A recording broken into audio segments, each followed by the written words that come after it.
rahatlıkla diyebilirim ki yani Kürdistan ilk günden beri 6 Ocak'tan bu yana ayakta ve eylemlerini gerçekleştiriyor. Özellikle Rojava'ya saldırılarını, Halep'e saldırılarını daha doğrusu başladığı ilk günden itibaren ayakta olan Mardin halkı, Kürdistan halkı bugün de yine ayaktaydı. Bugün de yine sokaktaydı.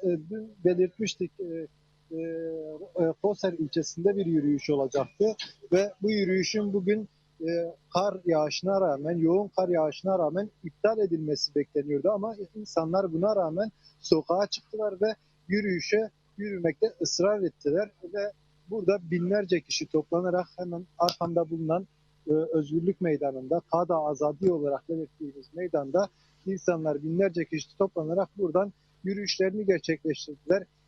Önce Kilise Caddesi'ne yürüdüler, oradan Hastane Caddesi'ne yürüdüler, trafiği kapattılar ve oradan da Mehmet Sincar Parkı'na kadar yürüyüşlerini devam ettirdiler. Özellikle dikkat çeken bir şey vardı, eylem onu belirtmekte fayda görüyorum.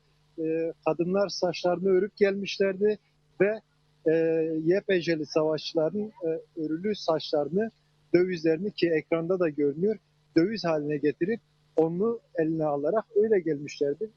Kadınların YPJ savaşçılarının saçlarının, örülü saçlarının kesilmesine yoğun bir tepki vardı ve buna karşı herkesin bir YPJ savaşçısı gibi saçlarını örmesi dikkat çeken eylemlerden biriydi bu yürüyüşte. Bu yürüyüş Mehmet Sincar Parkı'na kadar devam etti ve saatler sürdü. Oraya kadar devam etti. Her adımda daha da kalabalıklaştı, daha da kitleselleşti ve oradan tek bir mesaj verildi, önemli bir mesaj verildi.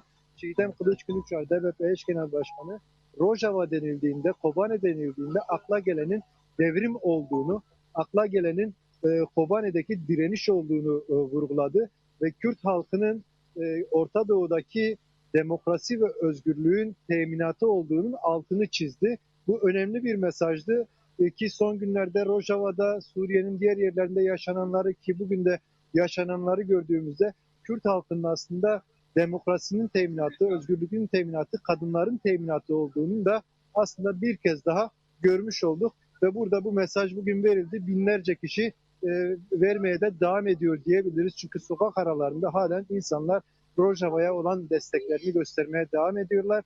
Ve sonraki günlerde de Mardin'in diğer ilçelerinde eylem ve etkinliklerle bu mesaj buradan verilmeye devam edilecek diyebilirim Eylem şimdi.